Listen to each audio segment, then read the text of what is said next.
Hello students, स्वागत है आपका हमारे चैनल लर्निंग रॉक्स में। आज इस वीडियो में हम आपके लिए लेकर आए हैं 8वीं कक्षा एनसीईआरटी की पाठ्य पुस्तक हिंदी की भारत की खोज का दूसरा पाठ तलाश के अभ्यास के प्रश्न उत्तर और एमसीक्यूज। यदि आप हमारे चैनल में नए हैं तो चैनल को लाइक करें, शेयर करें, सब्सक्राइब जरूर करें ताकि आपको हमारी हर वीडियो की नोटिफिकेशन मिल सके और आप हमारी प्लेलिस्ट में जाकर दूसरी कक्षाओं की भी वीडियोस देख सकते हैं। आइए वीडियो को शुरू करते हैं। पृष्ठोपयोगी प्रश्न उत्तर। पहला प्रश्न, भारत के संबंध में लेखक ने कैसे जाना था? इसका उत्तर है, लेखक भारत को समझने की निरंतर कोशिश करता रहता था। भारत उसके खून में रचा बसा था। प्रारंभ में वह पश्चिम के विद्वानों द्वारा रचित साहित्य को पढ़कर भारत को समझने का प्रयास करता था। बाद में उसने भारत के इतिहास, प्राचीन साहित्य, विदेशी यात्राओं के यात्रा विवरणों तथा अपनी यात्राओं के माध्यम से भारत को जाना समझा था।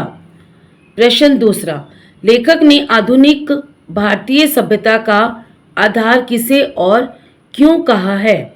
इसका उत्तर है, भारत ने आधुनिक सभ्यता का आधार भारत के उत्तर पश्चिम में स्थित सिंधु घाटी में मोहनजोदड़ो की सभ्यता को कहा है। 5-6 हजार वर्ष पूर्व वहाँ पूर्ण रूप से विकसित सभ्यता थी।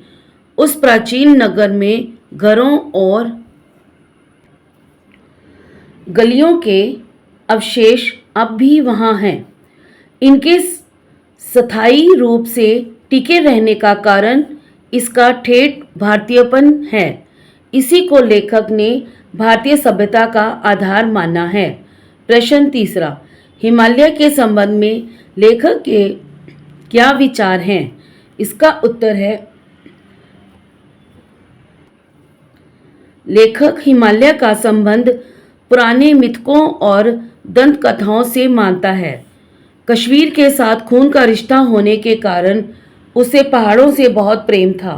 वह हिमालय पर बहुत घूमता रहा।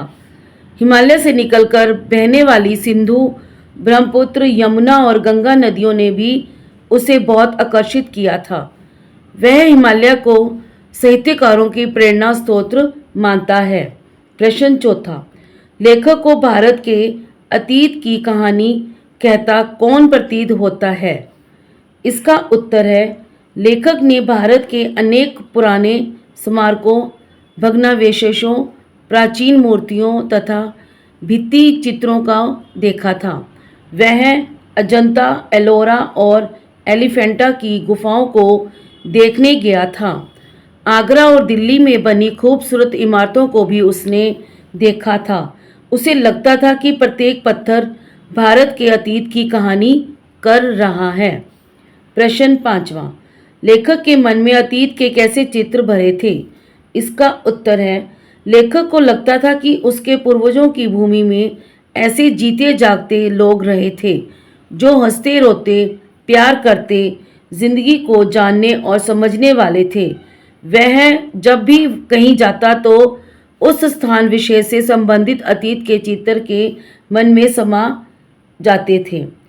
सारनाथ जाने पर उसे लगा जैसे बुद्ध के 2500 वर्ष पूर्व दिए गए उपदेश उसके कानों में गूंज रहे हैं।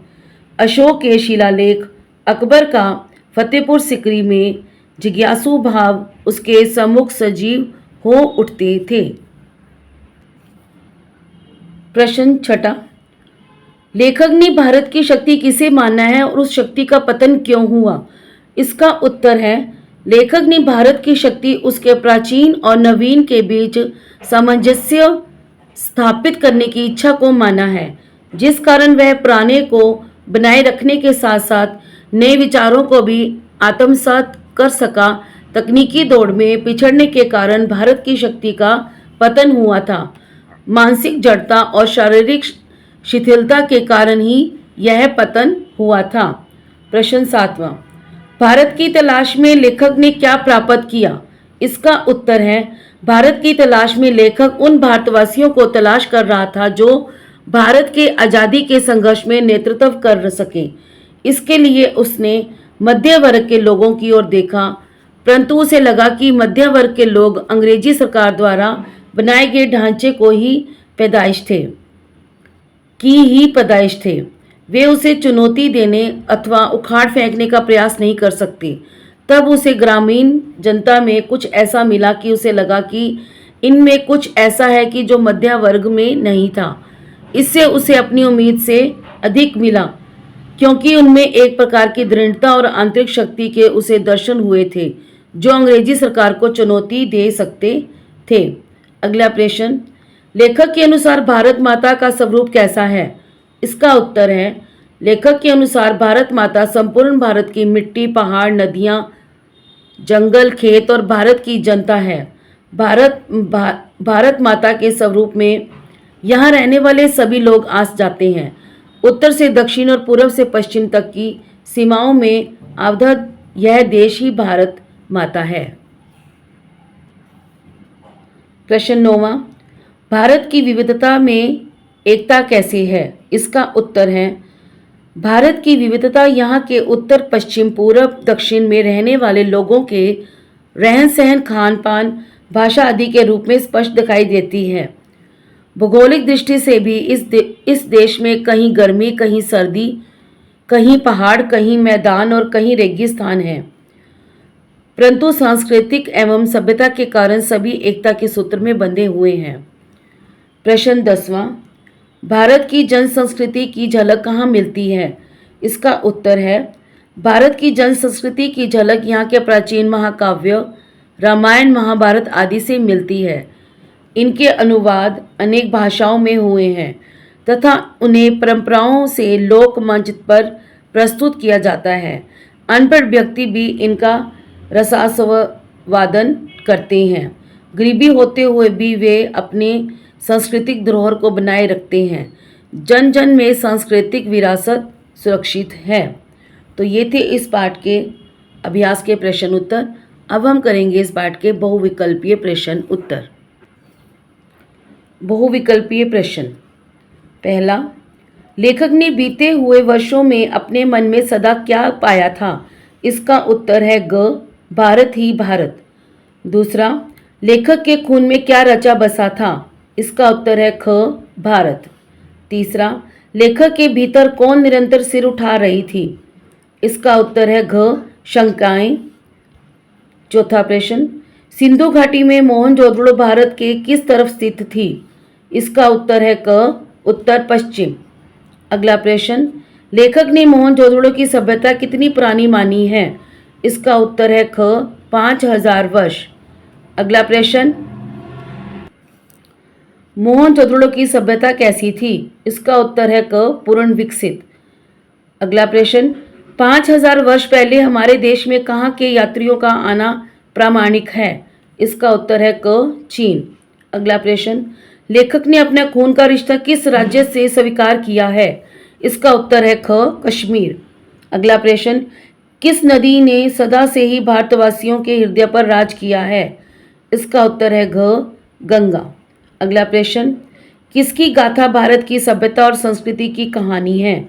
इसका उत्तर है क, गंगा।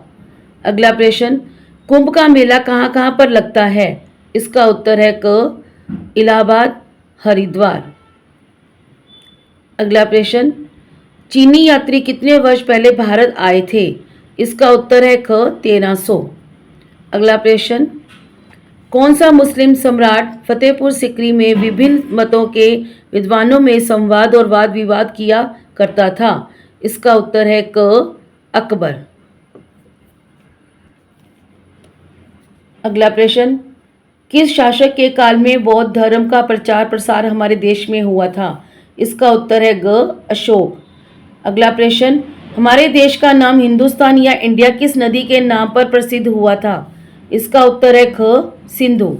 अगला प्रश्न, नेहरू जी ने किस नगर को अपना शहर माना था? इसका उत्तर है ख, इलाहाबाद।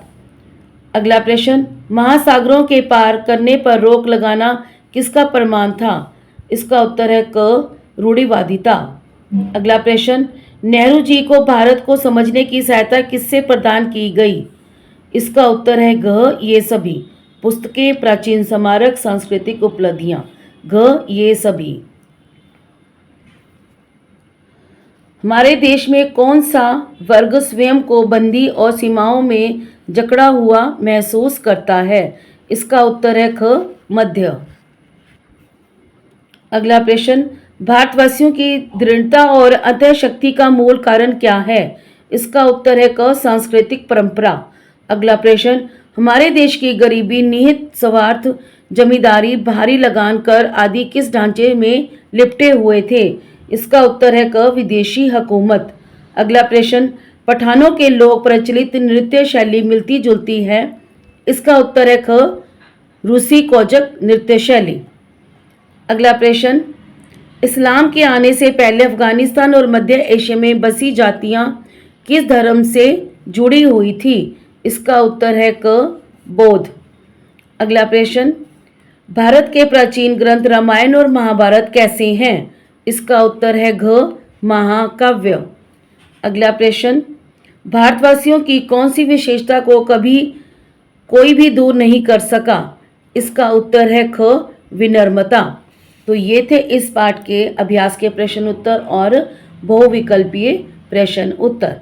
धन्यवाद।